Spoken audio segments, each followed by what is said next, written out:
My name is Roman Nekulak. I work as a Center for Civil Liberties International Relations Coordinator.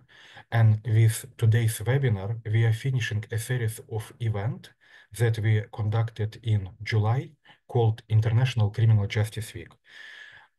This week is dedicated to honor 17th of July, the date of the adoption of Rome Statute of International Criminal Court. Therefore, Center for Civil Liberties organized International Criminal Justice Week. It's a series of events that we host every year to honor this date. In July, we hosted on-site and online activities dedicated to IHL, International Humanitarian Law, International Human Rights Law, and International Criminal Law. Our previous webinars are available on our YouTube channel, and I just share the link with you. This video will be recorded, and you can revisit it for educational purposes afterwards. Today, our speaker is Professor Milena Stereo, a Cleveland State University designated professor of law. She is also a PLPG managing director. PLPG is Public International Law Policy Group, is a global pro bono law firm specializing in peace negotiation, post-conflict constitution drafting, and transitional justice. At the end of the webinar, you can ask your question during Q&A, so please don't hesitate to raise your hand, and once moderator calls your name, kindly unmute and ask your question. Alternatively, you can post a question into comment section at the chat. Also, most importantly, if an A raid occurs during the seminar, with no hesitation, leave the Zoom meeting and seek safety.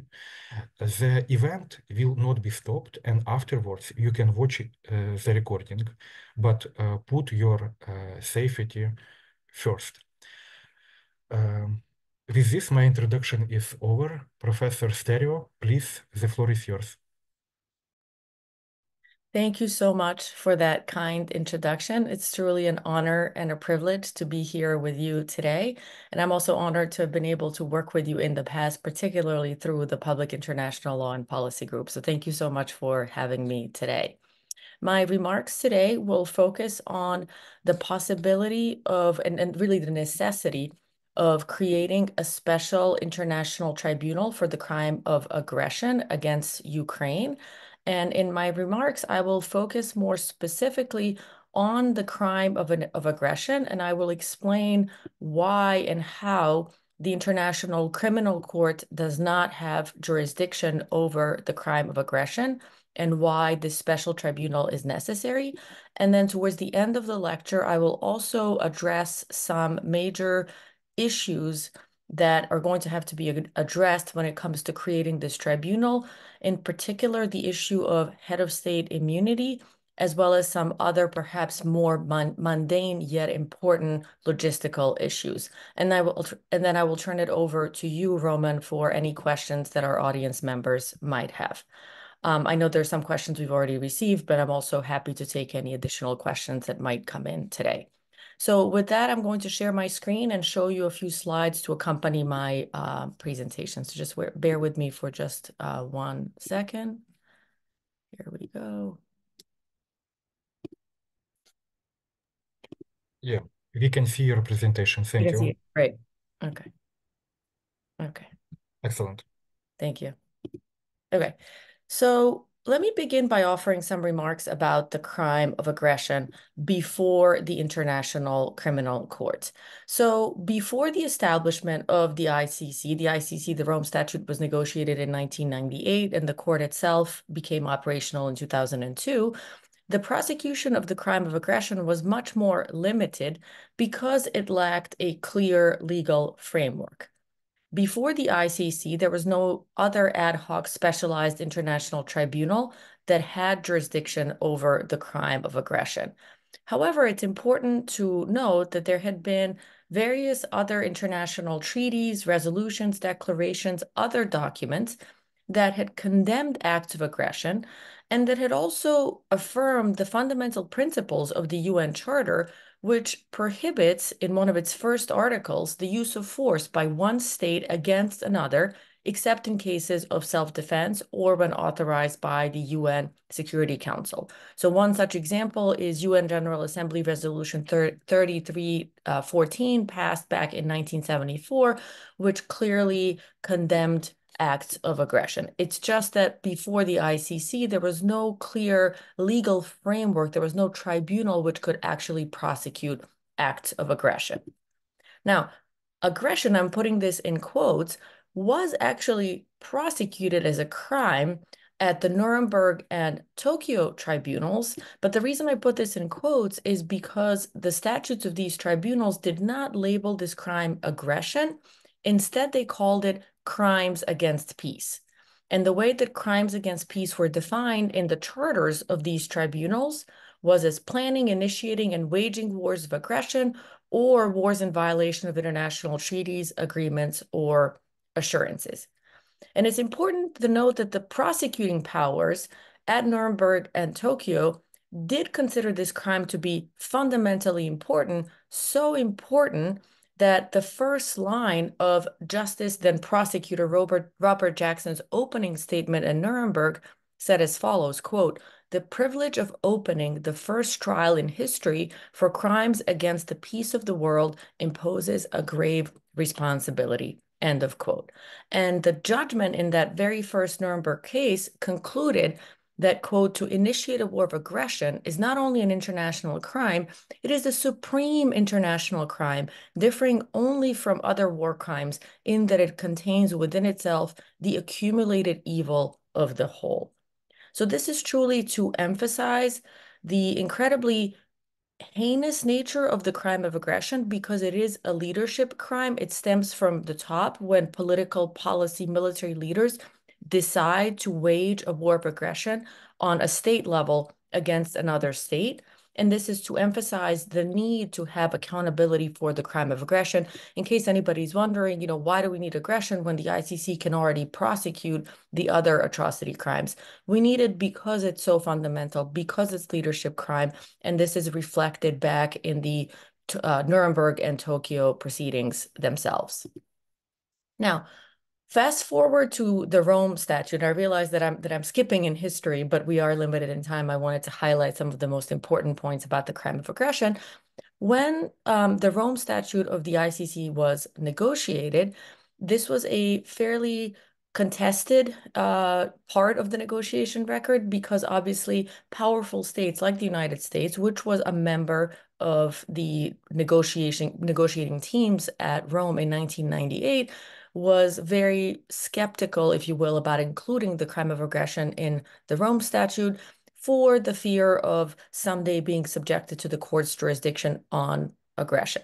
So the Rome Statute specified that aggression would become part of the statute only after the Assembly of States Parties agreed to a definition and a particular ratification process. And as we know now, this did not happen until the so-called review conference in Kampala in 2010. So at Kampala, it was agreed that it would require 30 states parties to ratify the aggression amendments to the statute, followed by a vote to activate the crime by at least a 2/3 majority of states parties at an ASP meeting after January 1st, 2017. So essentially a twofold ratification process, which required that 30 states substantively ratify the aggression amendments, and that also this activating resolution needed to be passed by at least a 2/3 majority, a supermajority of Assembly of States parties at an ASP meeting after January 1st, 2017. So again, an additional delay, if you will, in the ratification process of the aggression amendments. Now, in the Rome, so at Kampala, this is the substantive definition of the crime of aggression that was adopted. And this is in so-called Article 8 bis.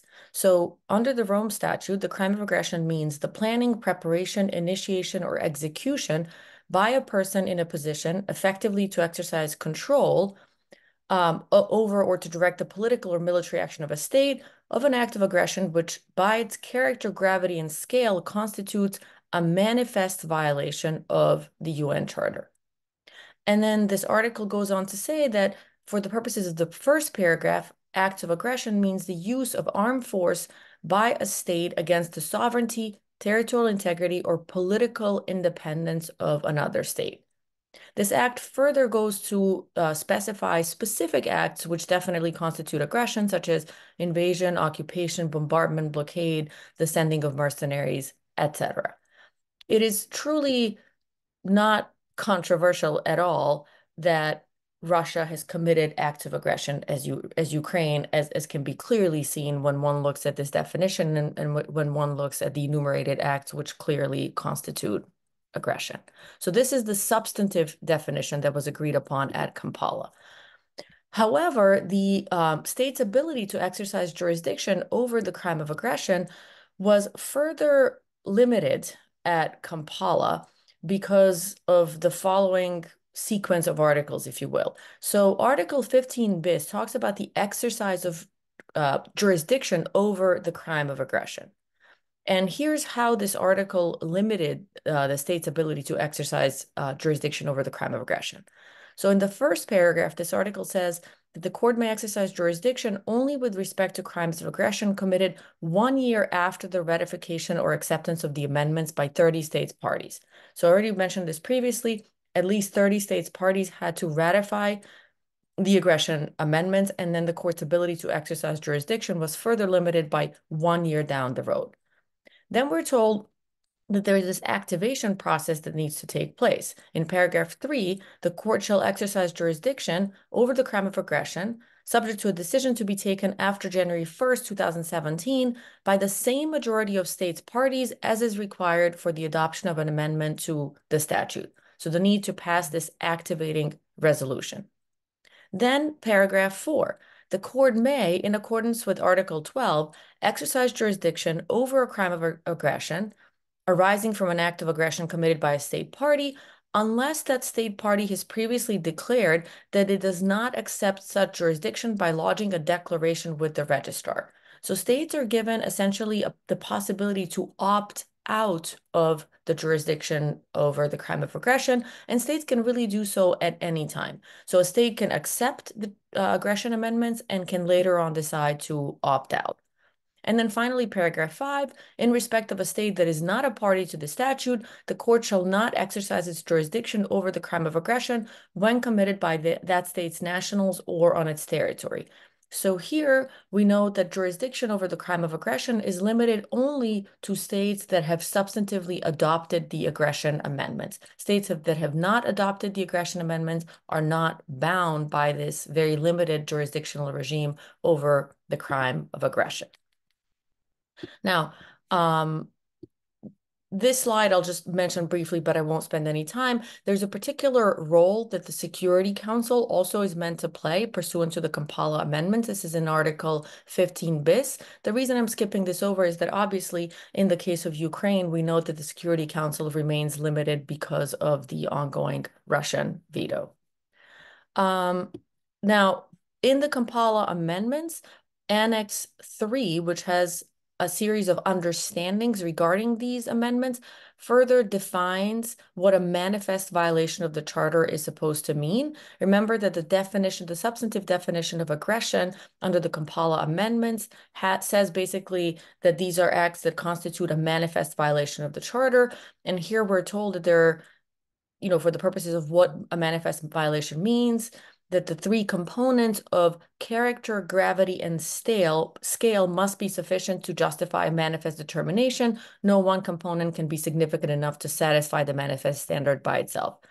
Unfortunately, again, when it comes to the Russian full-scale invasion against Ukraine, I think that there's no doubt that these acts constitute a manifest violation of the Charter of the United States and that they amount to the crime of aggression. Now, not to bore you too much with details, but this is important to understand how limited the possibility of the ICC to investigate and prosecute the crime of aggression is. So when ICC states parties decided to activate jurisdiction over the crime of aggression, they passed a resolution on December 14, 2017 at an ASP meeting in New York, at the United Nations headquarters. I had the pleasure of actually being at that meeting. This particular resolution was passed at like 2 o'clock in the morning. I am sad to say that by that time I had left the premises, but I had been there that day and I was there the next day. So I was privy to some of the sort of hallway discussions and Vienna cafe discussions about this. So unfortunately, when states parties decided to activate jurisdiction over the crime of aggression, they further limited the ability of the court to exercise jurisdiction over the crime of aggression. So if you look at paragraph 2 of this resolution, confirms that in accordance with the Rome Statute, the amendments to the statute enter into force for those states parties which have accepted the amendments 1 year after the deposit of their instruments of ratification or acceptance, and that in the case of a state referral or proprio motu investigation, the court shall not exercise its jurisdiction regarding a crime of aggression when committed by a national or on the territory of a state party that has not ratified or accepted these amendments. This language basically narrows down jurisdiction over the crime of aggression to situations where both the aggressor state and the victim state have decided to adopt the aggression amendments. I won't go into detail about sort of like why that is so, but basically this language, the majority reading of this language is to say that the jurisdiction is limited to those situations. And so here are the various ways in which the ICC jurisdictional regime over the crime of aggression is limited. Apologies, let me go back.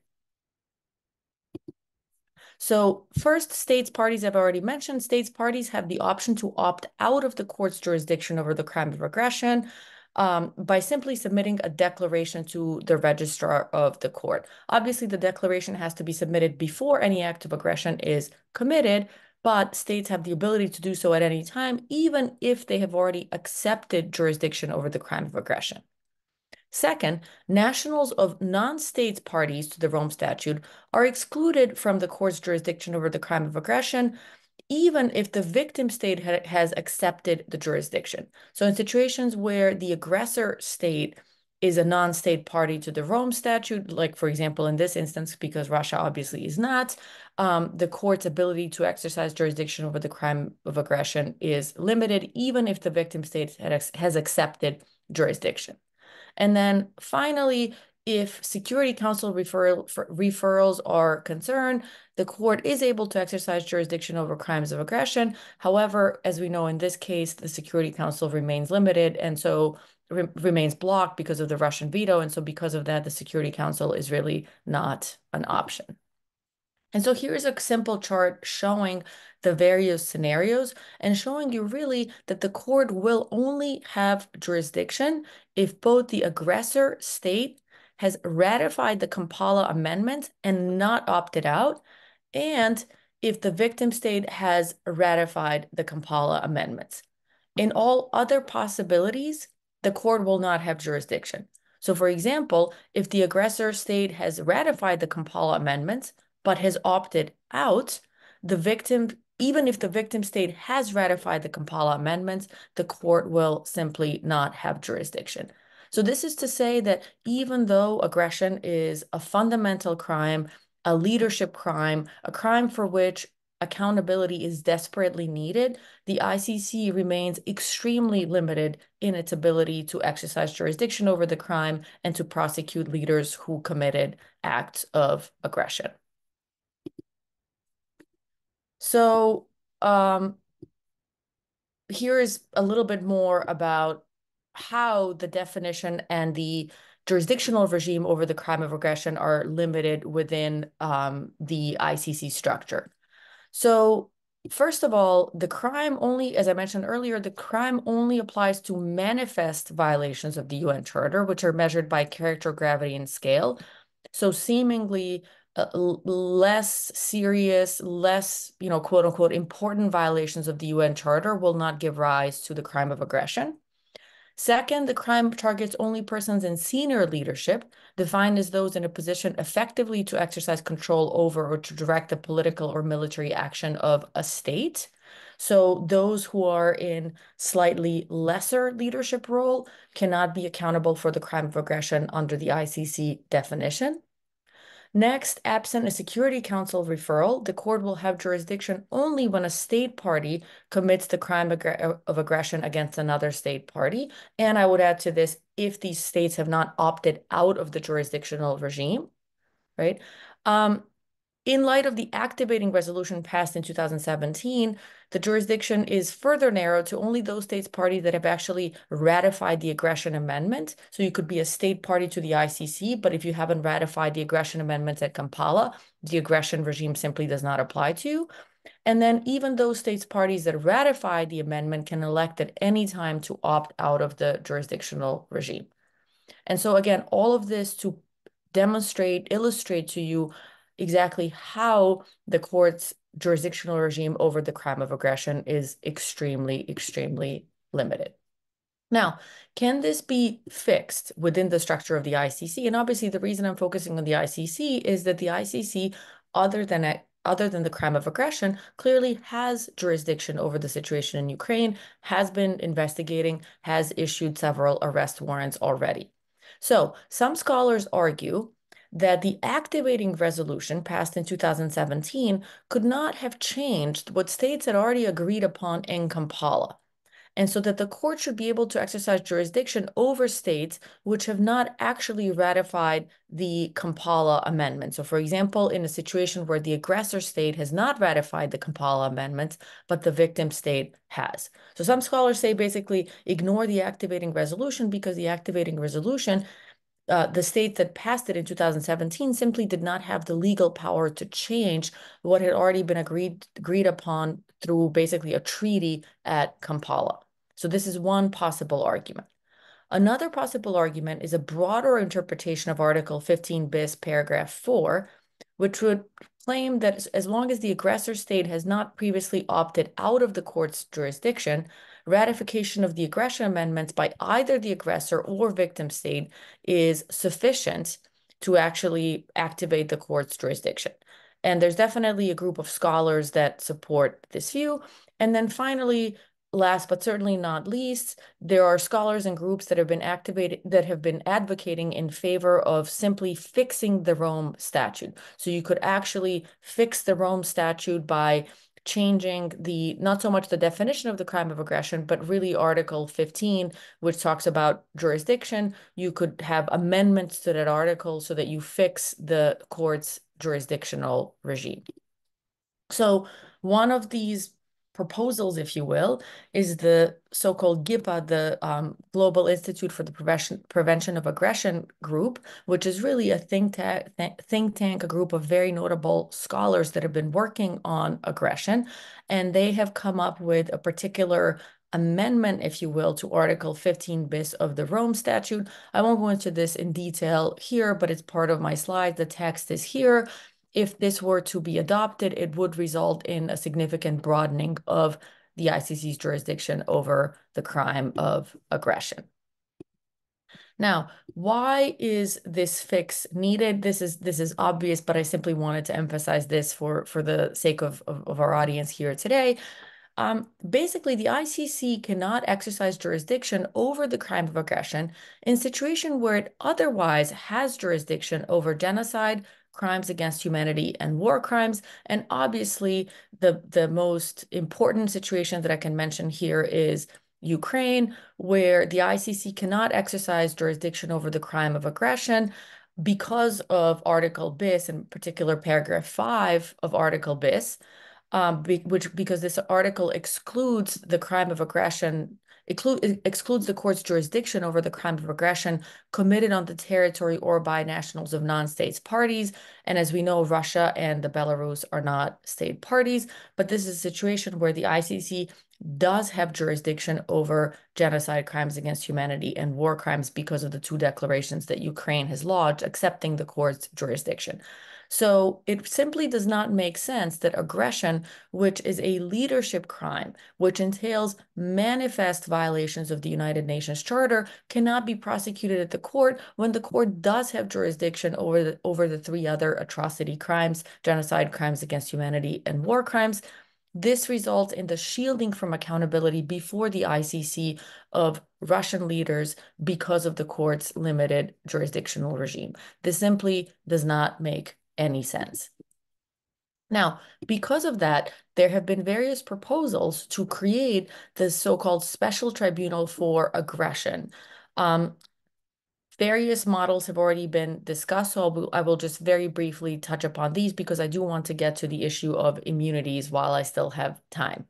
So one possibility is to establish an international ad hoc tribunal on aggression, and such a tribunal can be established through an agreement between Ukraine and the United Nations or some other organ of the international community.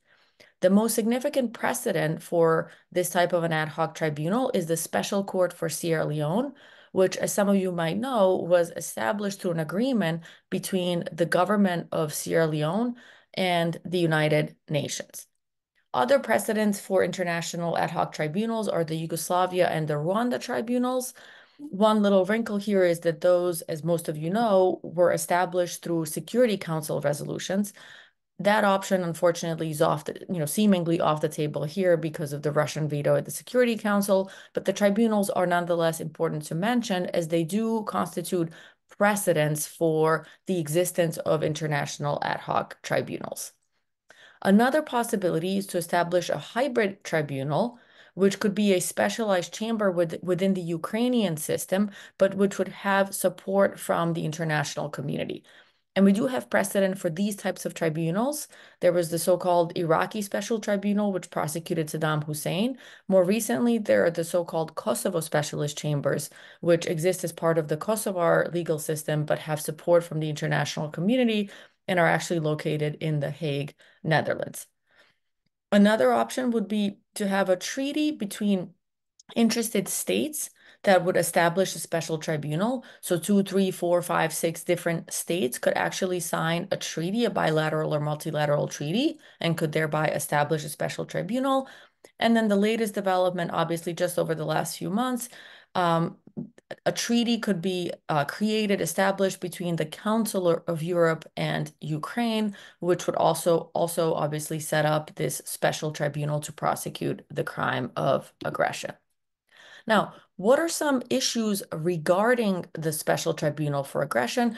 And one of the most significant legal issues is the principle of immunity. Immunity is a general principle of international law, which generally says that sitting heads of state are immune from prosecution before national courts. This is a principle of international law and was most recently confirmed by the International Court of Justice in the so-called arrest warrants case back in 2002. However, here, and I'll come to this in just a second, in my next slide, I wanted to include language from paragraph 61 of this case. And here's what the ICJ says. It says, an incumbent or former minister for foreign affairs. Obviously, the ICJ is referring to a minister of foreign affairs because in the arrest warrant case, Belgium wanted to arrest the DRC's minister of foreign affairs. So that's why the ICJ is referring to specifically this position. So an incumbent or former minister may be subject to criminal proceedings before certain international criminal courts where they have jurisdiction. Examples include the ICTY, the ICTR, and then the future International Criminal Court. So the ICJ specifically said in this case, and again, I'll return to this in just a second, how ministers, even though they're shielded from prosecution at national courts, can be prosecuted before international criminal courts. So here are a number of questions that have to be addressed when discussing the principle of immunity. So first of all, who are sitting heads of state? We know that this principle applies to presidents, prime ministers, and foreign affairs ministers.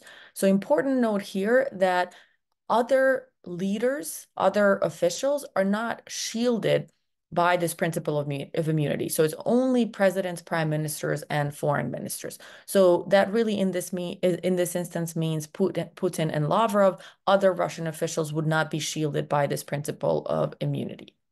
Next thing to note is that states can waive immunity for their own officials. So this is a principle that shields officials so long as their states are willing to assert that they're immune from prosecution. But if the state says, no, my leader can be prosecuted, the state can thereby waive immunity for their own officials. So for example, in a future Russia, if there were to be a change of leadership, a future Russian leader can say, you know what, we are waiving immunity with respect to Vladimir Putin or Sergei Lavrov, right? The future leader can say, we don't want them to be shielded by this principle of immunity. Next thing to note is that formal officials do not necessarily enjoy the same type of immunity. Former heads of state are going to be shielded from prosecution for the exercise of their public acts, but they're not going to be shielded by immunity for the exercise of all of their acts. So former heads of state do not enjoy such broad immunity as do sitting heads of state. And then most importantly, sitting heads of state, as I showed you in the ICJ arrest warrant case, paragraph 61, sitting heads of state can be prosecuted before international tribunals. So the ICC statute in its Article 127 specifically stipulates that immunity does not bar prosecutions at the ICC. So the very statute of the court specifically says, no, immunity is not a problem for us. We also know that the ICC appeals chamber in the so-called Jordan case decided that immunity does not bar the prosecution of sitting heads of state before the ICC, even if they're from non-party states. So in that case, that case had to do with the arrest warrant that the ICC had issued against the then president of Sudan, Omar al-Bashir, and the fact that al-Bashir traveled to Jordan and Jordan did not arrest him. So in that case, the ICC says, no, the ICC can still exercise jurisdiction over a sitting head of state, even if they come from a non-party state. And then we know that obviously in the case of Ukraine, the ICC has issued arrest warrants, including one against Vladimir Putin. So this also demonstrates the same approach that the ICC is willing to and can assert jurisdiction over sitting heads of state, even if they come from non-member states. And this really stems from the idea that international courts do not act on behalf of any particular states. This principle of immunity for sitting heads of state is supposed to shield leaders from intrusion, from interference by other states, right? But here the idea is that international courts are not acting on behalf of any particular states.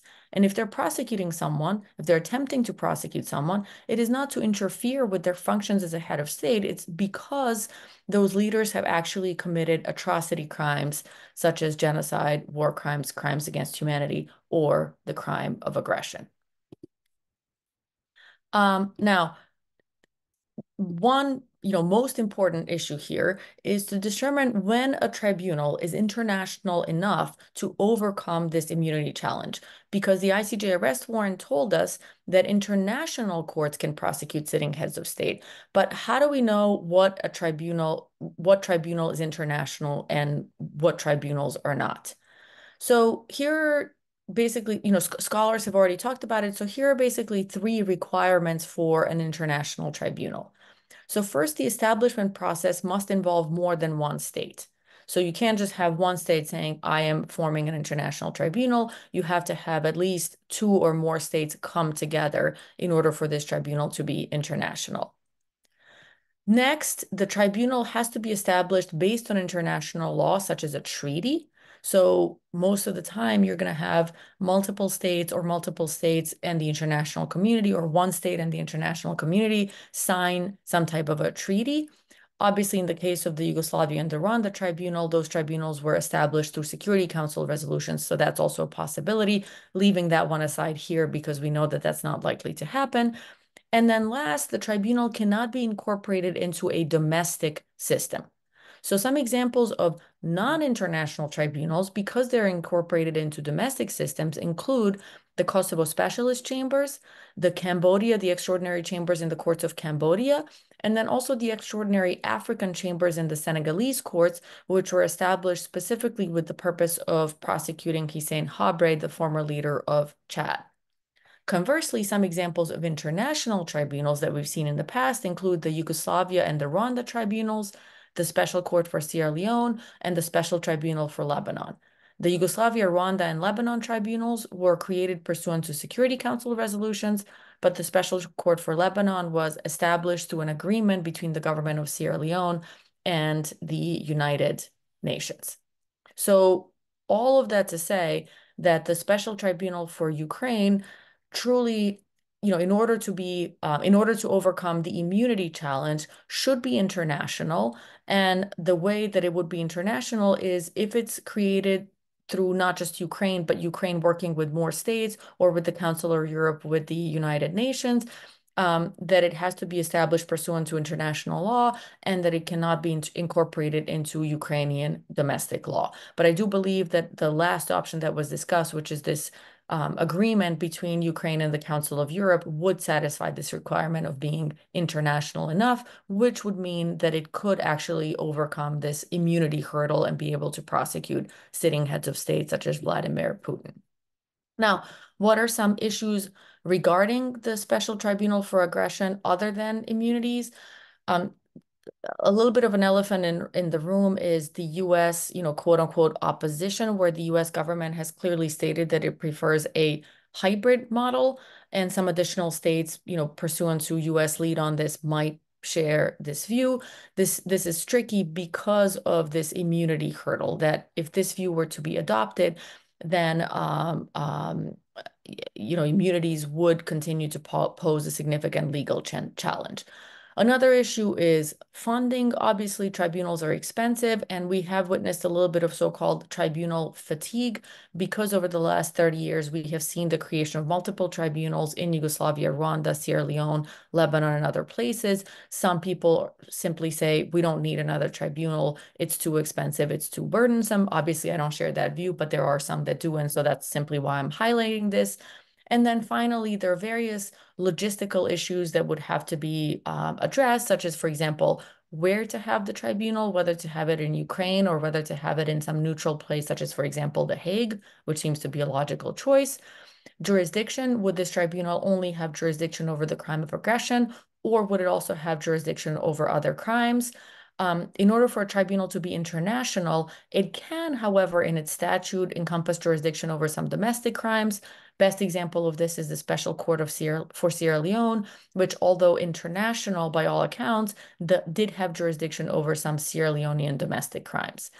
You would need to develop a statute, rules of procedure and evidence, and then obviously have a roster of qualified judges and experts and determine how those judges and experts were going to be selected. These are obviously not insurmountable, but these are some issues that would clearly have to be addressed in order for this tribunal to be established.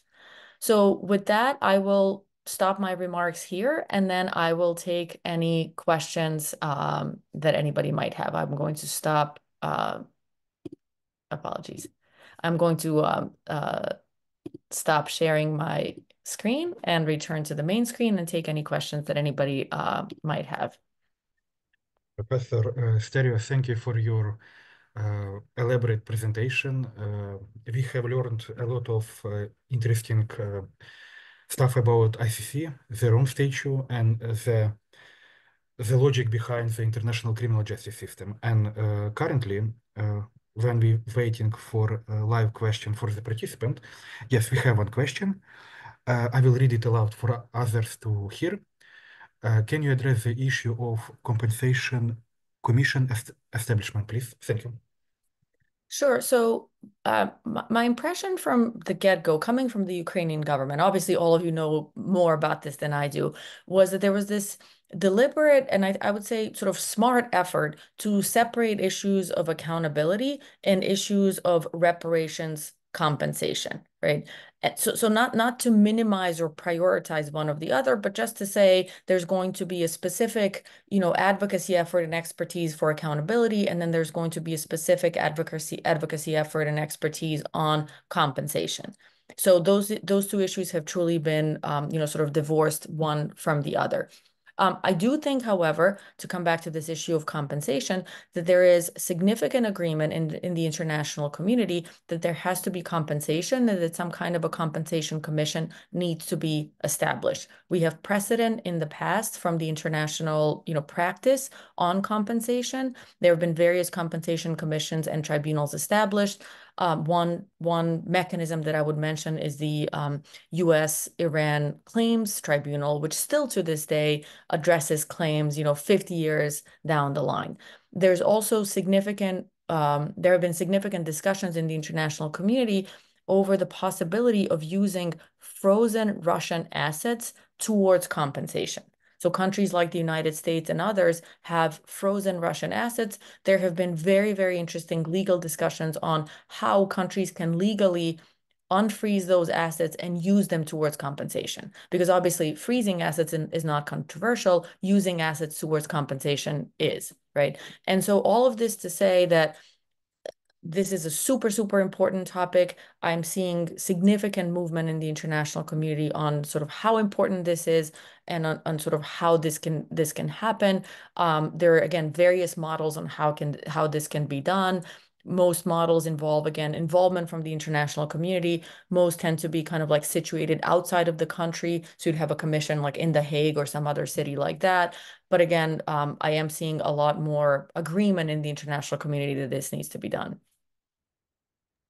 Professor Stereo, thank you for answering this question.